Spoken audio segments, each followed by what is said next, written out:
Bonsoir à tous et à toutes. Bienvenue à notre émission Kerry My Life. Aujourd'hui, nous allons vous parler du temps de carême.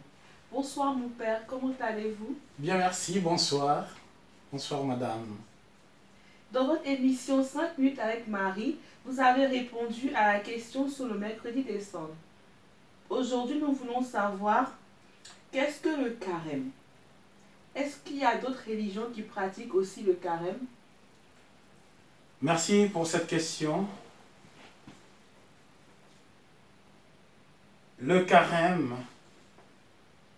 c'est un temps donné au Christ. Un temps donné au Christ qui permet aux chrétiens de s'exercer spirituellement pendant 40 jours en souvenir du Christ au désert. Pendant 40 jours, les chrétiens vont expérimenter le combat spirituel. Le carême, c'est d'abord un temps de combat spirituel. Un temps qui nous permet de dire, le Christ au désert a été tenté. Mais il est sorti victorieux et vainqueur.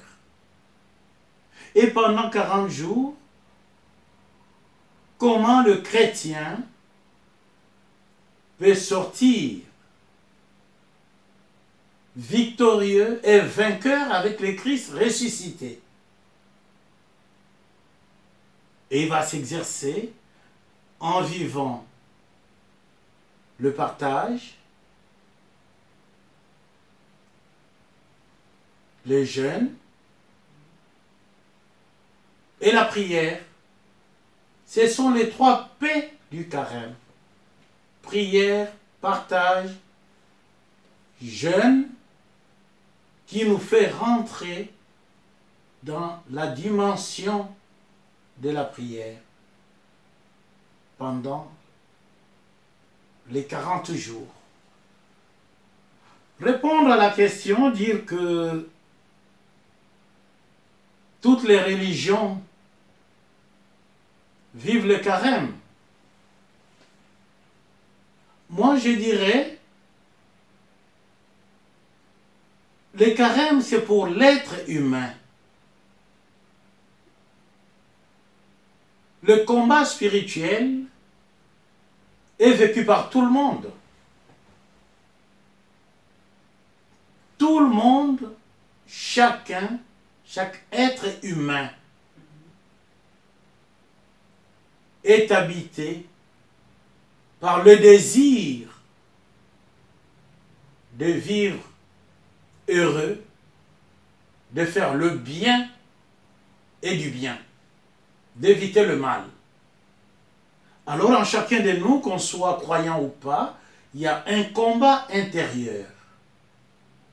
Pour ceux qui prient, ils parlent de combat spirituel entre le bien à faire et le mal à éviter. Dans la Bible, Saint Paul le disait déjà, le combat intérieur que l'on vit. Et dans toute religion, même ceux qui ne prient pas, ressentent ce désir de faire le bien. Mais en eux, il y a un combat intérieur. Mais pour ceux qui prient, si nous partons à l'origine même, nous commençons par la religion juive, la religion connue par les Christ,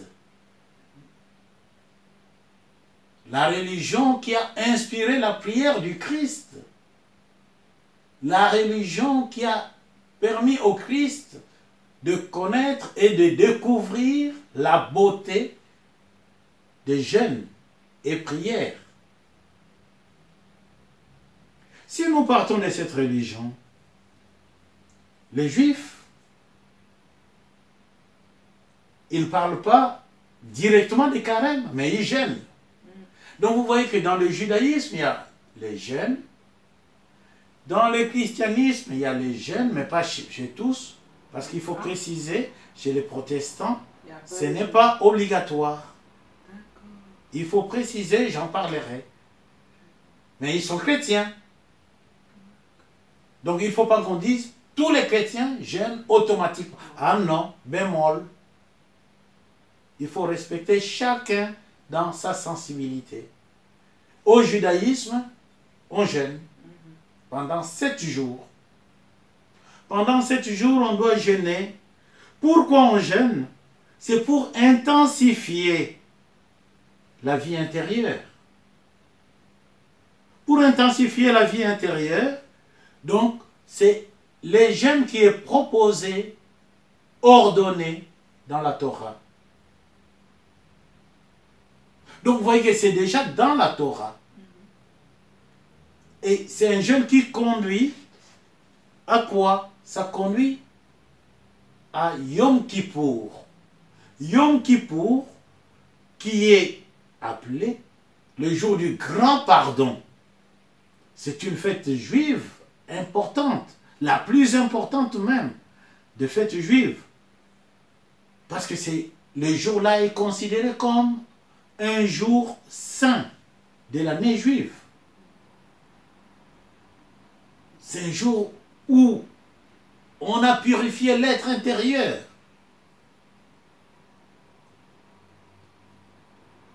Ça permet aux Juifs de jeûner pendant 7 jours. Les Juifs jeûnent aussi les jours de son mariage. Le couple juif qui se marie doit jeûner ce jour-là jusqu'à la célébration du mariage. Vous voyez que dans d'autres religions, les mariés ne jeûnent pas avant la célébration du mariage. Mais chez eux, on jeûne. Ils jeûnent. Le couple jeûne. Chez les Juifs,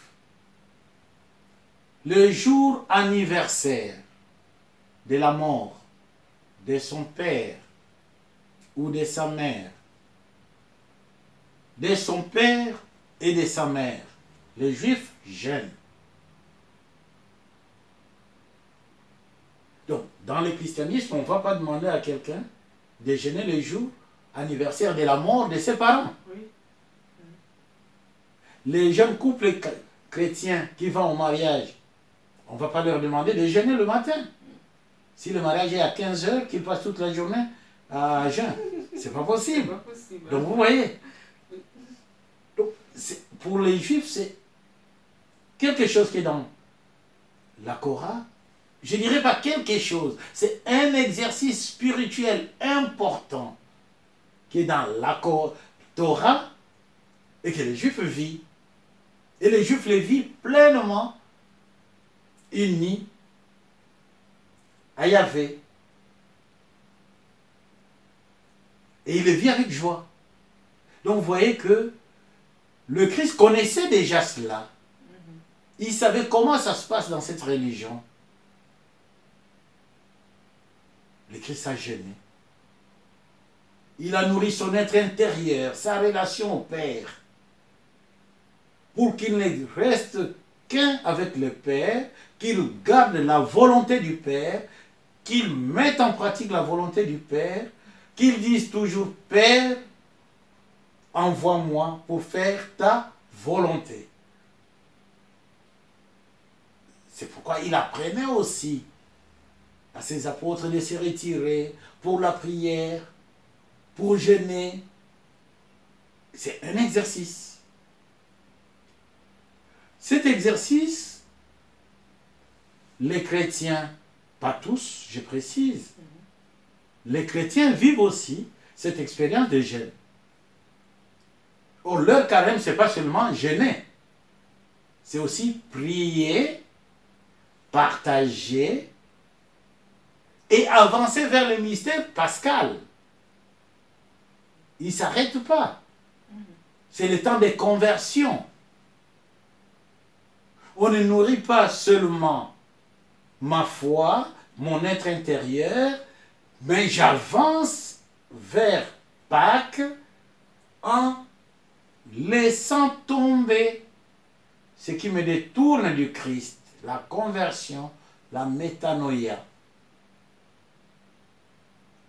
Et les chrétiens, ils jeûnent, nos frères orthodoxes, ils parlent du petit carême qui est du 15 novembre jusqu'à Noël. Et les catholiques, dans l'église catholique latine, nous parlons des temps de l'Avent. Mais eux, ils parlent du petit carême. Mais il y a aussi les temps de carême. Pour eux, c'est les grands carêmes. Donc nous vivons tous ces temps de carême. En jeûnant, en priant et en partageant. Vivre la solidarité. Partager le peu. Mais il n'y a pas que ça. Je disais, dans l'église protestante, le jeûne n'est pas imposé. Ce n'est pas imposé. Donc on ne peut pas leur imposer les carèmes. Pourquoi? Parce que là, c'est sola fide, la foi seule. Ils vivent la grâce. Ils croient réellement à la grâce de Dieu. Et ils disent, la grâce de Dieu nous accompagne. Donc, la pénitence, si on va dans des églises réformées, vous allez voir que on n'insiste pas sur la pénitence, on n'insiste pas sur les jeûnes, mais ils savent qu'il faut renoncer, il faut changer de vie, se convertir, faire la métanoïa pour avancer vers le Seigneur, pour que la foi soit solide. Mais ils sont chrétiens. Mais il y a aussi des chrétiens qui sont dans des nouveaux mouvements religieux, qu'on appelle des églises de réveil. Ils sont aussi des chrétiens. Même s'ils n'insistent pas sur le partage. Même s'ils n'insistent pas sur tel aspect. Mais je pense qu'ils insistent beaucoup sur la prière et le jeûne. Dans ces nouveaux mouvements religieux, ces églises que nous appelons des églises de réveil. Nos frères qui sont dans ces églises insistent sur la prière, insistent sur le jeûne, et ils proposent même beaucoup de jours de jeûne. Pour eux, ils n'attendent pas le temps de carême, ils n'attendent pas. Pour eux, on jeûne tout le temps, tout le temps, tout le temps, tout le temps. Ils sont dans cet élan de jeûner tout le temps, de prier sans cesse, de jeûner, de prier des louanges. Ils jeûnent tout le temps, tout le temps, tout le temps, et ils avancent. Même s'ils n'insistent pas, ils font des partages, bien sûr. Il y a la solidarité. Parce que beaucoup y vont à cause de la solidarité. Il y a la solidarité, mais ce n'est pas une solidarité prêchée, ce n'est pas une solidarité ponctuelle. Vous voyez? Mais après, il y a aussi nos frères musulmans qui font les ramadans, qui est un moment important. Ils jeûnent. Pendant les ramadans, ils jeûnent. Quand ils parlent des saoum, mais c'est important pour eux. C'est noble. Pourquoi ils jeûnent? C'est une purification intérieure. C'est un bel exercice spirituel. Pendant ces temps, ils ne vont pas boire, ils ne vont pas manger, ils ne vont pas fumer, même au niveau des rapports sexuels. Vous voyez que c'est un bel exercice spirituel qui fait avancer l'être humain spirituellement et qui permet à l'être humain d'être en communion avec le divin. C'est pourquoi j'ai dit le carême comme partage, prière, jeûne. Oui, le carême se vit. mais de manière informelle. Mais les jeûnes, vous retrouvez les jeûnes tout de suite dans toutes les religions, même des religions traditionnelles. Il y a des gens qui jeûnent dans les religions traditionnelles. Toutes les religions confondues, essaient de vivre l'expérience de jeûne. L'être humain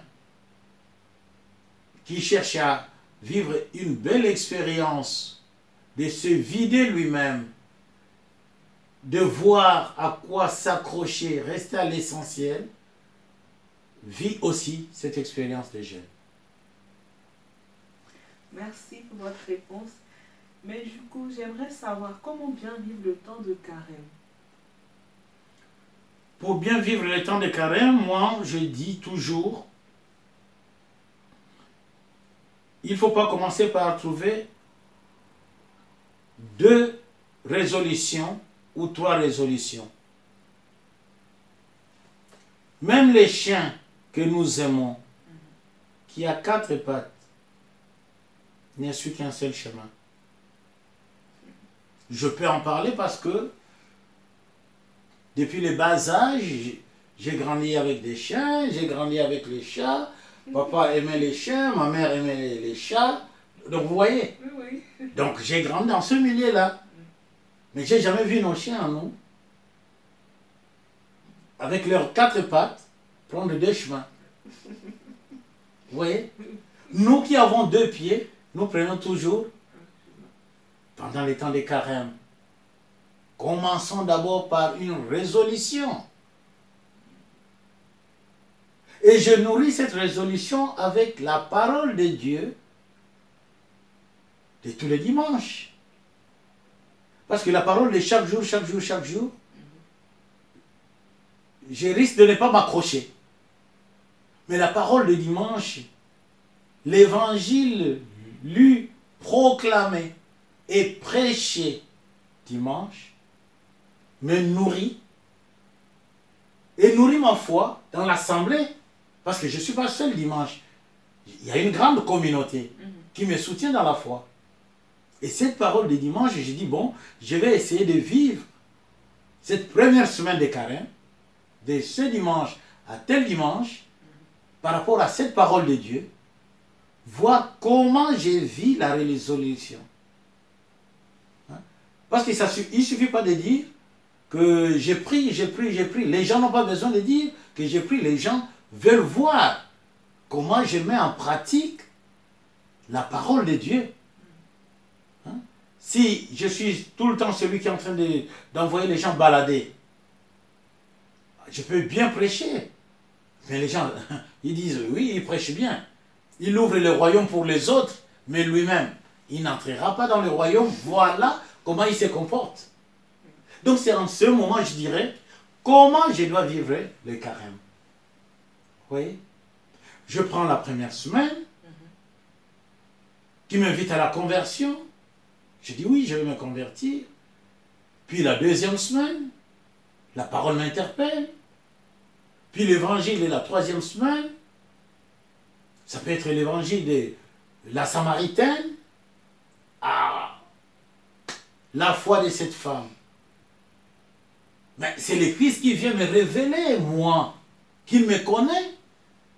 Comment il a su que cette femme avait 5 maris? Mais c'est terrible. Donc là, je me dis, je n'ai plus rien à cacher devant le Christ. Il me connaît. Il vient nourrir ma foi. Donc je peux aller dire au monde que oui, j'ai la foi, dire comme la femme a dit, je l'ai vu. C'est lui. Parce que le monde, nous prions, mais peut attendre le sauveur. Non, ce n'est pas les sauveurs qui intéressent les gens. Ce n'est pas de dire aux gens, Jésus est sauveur, ça va intéresser les gens. Ce qui intéresse les gens, c'est leur bonheur. Ah, ils ont d'autres soucis. Mais c'est à moi de leur dire, le souci que vous avez là, la solution, il est là au puits de Jacob. C'est Jésus qui m'a dit, tu ne viendras plus chercher de l'eau ici. Je te donnerai de l'eau. Tu vois, c'est pourquoi l'Église catholique, ces jours-là, appelle ça jour de scrutin, pour ceux qui se préparent au baptême. Ah oui, parce qu'il faut que la foi de l'Église nourrisse leur foi, qu'ils s'attachent à Jésus-Christ. Puis après ce dimanche, c'est les dimanches, les quatrièmes dimanches, c'est quoi? Les quatrièmes dimanches, c'est l'aveugle-né. Ah! L'aveugle-né. Il est né aveugle. Qui a péché? Ah, la grande question. Est-ce que c'est son père? Donc, moi, je suis né aveugle. Spirituellement, je suis aveugle.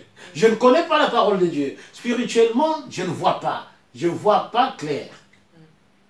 Est-ce que c'est la faute de mes parents? Non. La faute de ma liberté à moi. C'est mon choix. Maintenant, je rencontre Jésus qui m'ouvre les yeux. Je vois la beauté du monde. Je vois tout. C'est ça l'aveugle-né.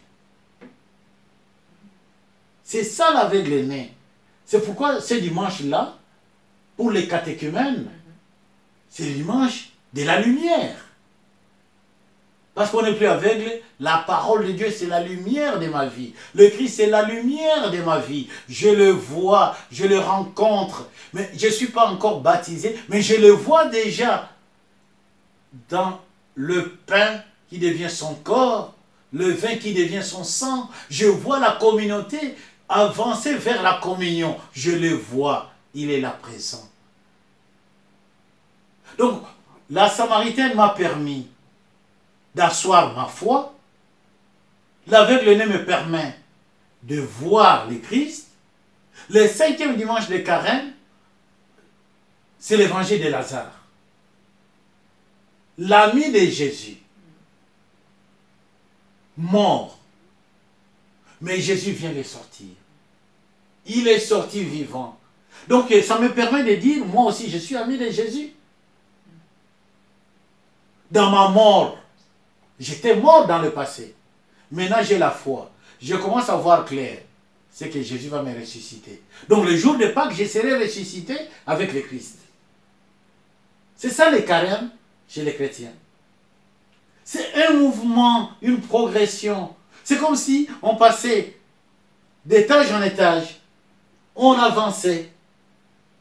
On avançait, on avance vers le royaume, mais la croix est là. On avance avec la croix. Cette croix me permet de renoncer. Je renonce à ceci, je renonce à cela, parce que la parole de Dieu m'a interpellé. J'avance. C'est ça le carême. C'est ça, vivre le carême par rapport à la parole de Dieu. Si j'ai bien compris, pendant le temps de carême, il faudra renoncer au péché. C'est un temps de conversion. Oui, pendant le temps de carême, il faut renoncer au péché, mais c'est chaque jour. Chaque jour, c'est le combat spirituel. Chaque jour, il faut renoncer au péché. Chaque jour, il faut renoncer au péché. Quand on est chrétien, ton modèle à toi, ce n'est pas un être humain qui va mourir. C'est là où nous faisons, je ne dirais pas que nous faisons des erreurs ou des fautes de choix, ou je dirais, c'est là où nous nous trompons. Parce que l'être mortel ne peut pas être. L'être mortel ressuscité, oui, je l'ai choisi comme modèle. Saint Stanislas, pour moi, c'est un modèle. Parce qu'il est saint. Donc si je suis mon saint patron, je peux être saint. Vous voyez? Donc, chaque jour, dès que je me réveille, je remercie le Seigneur, mais je lui pose aussi la question, Seigneur, je vais renoncer à quoi aujourd'hui? Vous voyez?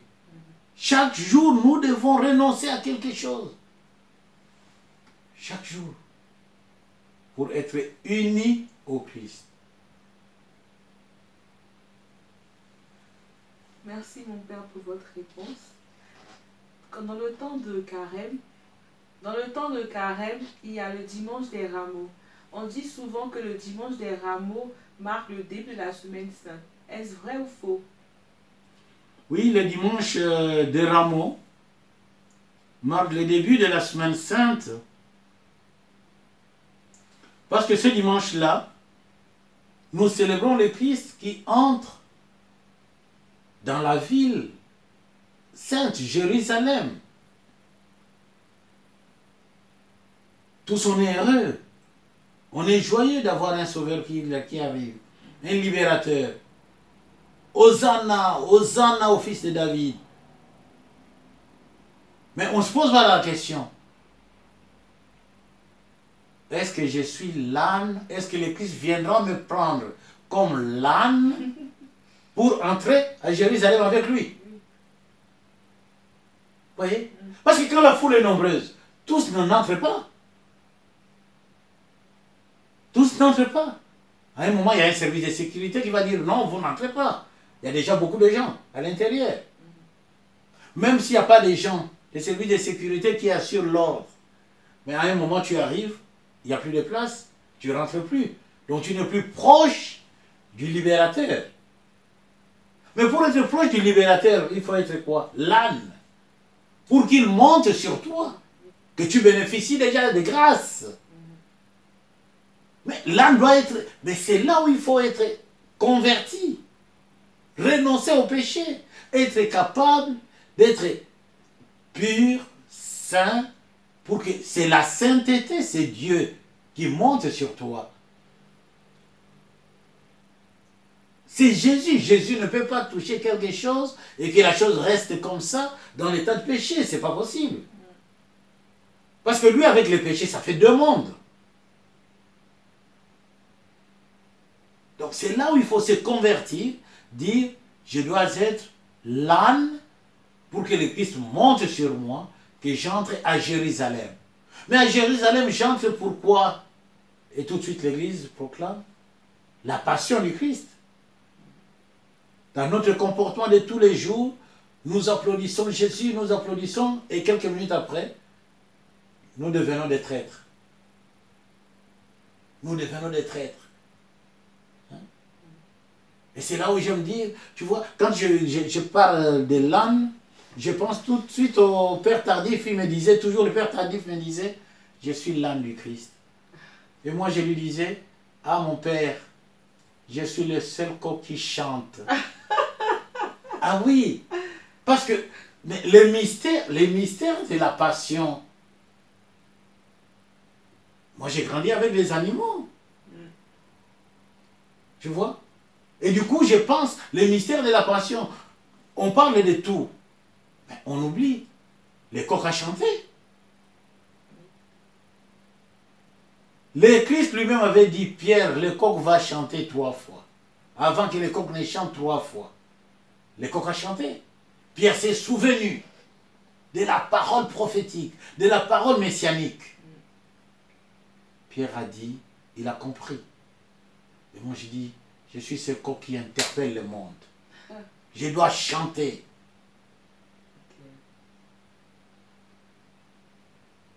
Je dois chanter pour interpeller le monde. Parce que le coq qui interpelle le monde, le coq s'interpelle soi-même.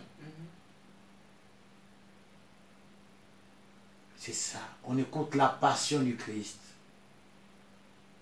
Et à partir de lundi, c'est la semaine sainte.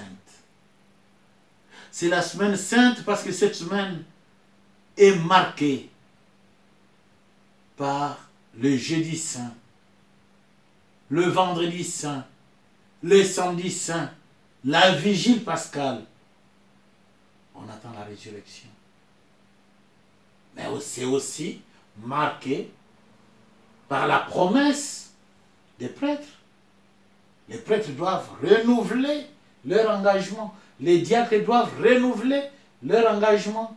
Les jours où l'évêque consacre les 5 crèmes. Et après, avec l'évêque, les prêtres vont bénir l'huile des catéchumènes et l'huile des malades. Donc tout est saint cette semaine-là. C'est la semaine de la grande semaine de la purification totale. Parce qu'on va vers la résurrection. Et c'est cela, les merveilles de la Semaine Sainte. Pouvez-vous nous parler un peu, mon Père, du vendredi saint? Quelle est l'importance de la passion du Christ? Le vendredi saint, oui, le mercredi saint comme le vendredi saint, c'est des grands jours où on jeûne.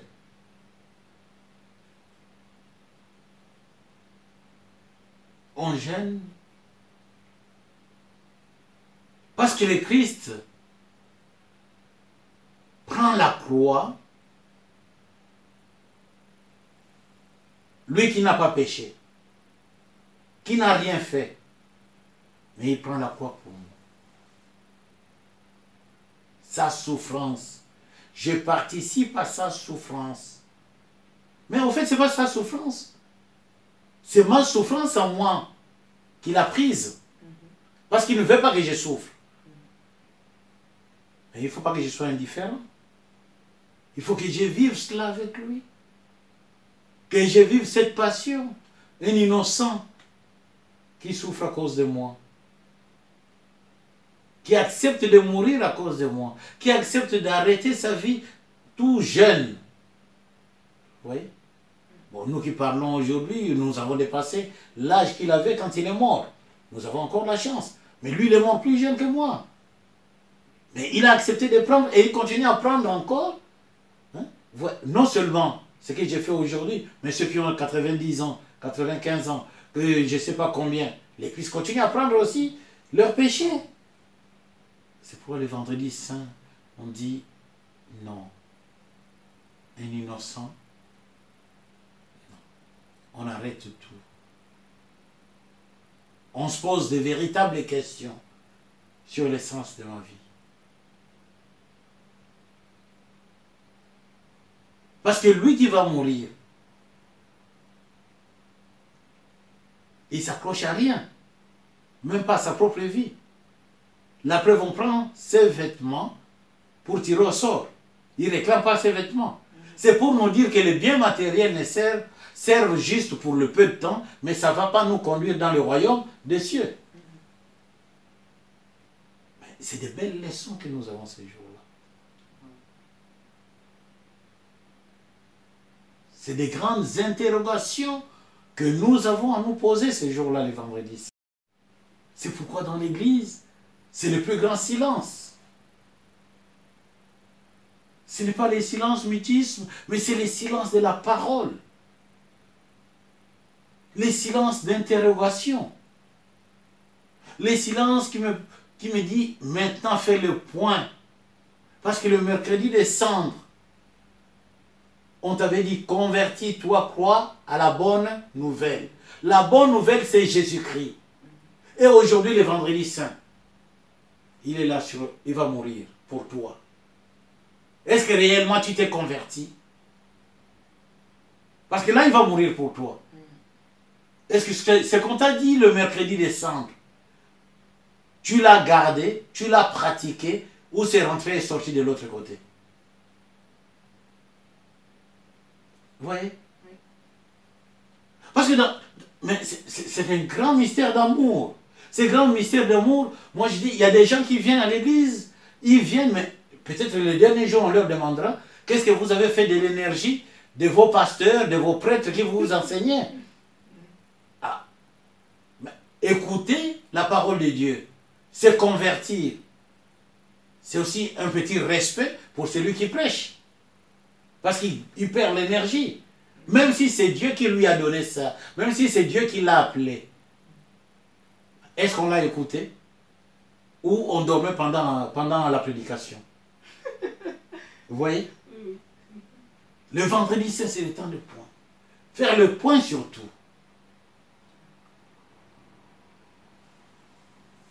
Merci mon Père pour votre réponse. J'aimerais savoir aussi, est-ce que c'est grave de ne pas respecter certains engagements qu'on a pris au début du carême? Par exemple, si je décide de manger que des fruits pendant le temps de carême et il y a des jours où je ne mange que plus que des fruits, est-ce que c'est grave?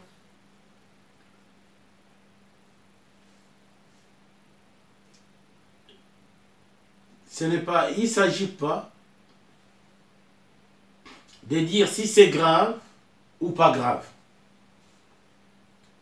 Il s'agit d'un problème de liberté. Tout à l'heure, je disais, il ne faut pas multiplier des résolutions.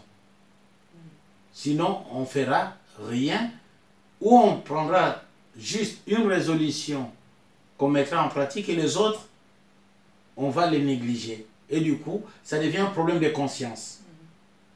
Or, la conscience, c'est un don de Dieu qui nous permet à bien avancer. Si je prends la résolution de ne pas manger, c'est moi qui ai pris la résolution, sachant que je prends la résolution face à un Dieu qui est fidèle. Il n'est pas seulement amour, il est fidèle. C'est-à-dire, il me fait, la fidélité de Dieu, c'est la plus grande confiance qu'il me fait. Il croit en moi. Il dit au nom de ma liberté, il croit que je suis capable de lui prouver le contraire.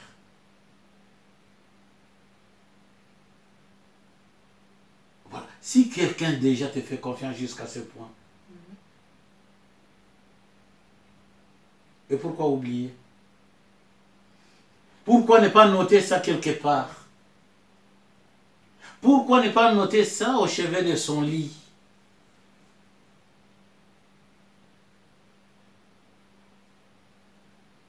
Ça, il faut noter quelque part, ça va me rappeler. Hein? Ça va me rappeler. Moi, je me rappelle, souvent quand on est élève en classe d'examen, je ne sais pas si vous avez vécu ça, moi j'ai vécu ça, j'avais des penses bêtes, j'ai noté des bouts de papier partout. Telle formule de mathématiques, telle formule de physique, et telle formule de chimie, on notait quelque part. Ça nous rappelait. Parfois les parents n'étaient pas contents parce qu'il y avait des bouts de papier partout dans la chambre, mais on notait, ça nous rappelait, puis on disait aux parents, non s'il vous plaît, c'est pour me rappeler. Ils comprenaient. Oui. Mais pourquoi ne pas noter pour quelque chose qui est vital? Parce qu'il s'agit du problème de la vie éternelle. La vie éternelle n'est pas dans le futur. La vie éternelle, c'est maintenant. Et si je note maintenant, je commence la vie éternelle maintenant. C'est cette vie qui a commencé au baptême. Et ça devient grave. Parce que ma conscience va me dire, oh, mais c'est lourd ce que tu as fait. Du coup, ma conscience m'accuse. Je deviens juge de moi-même. Oui.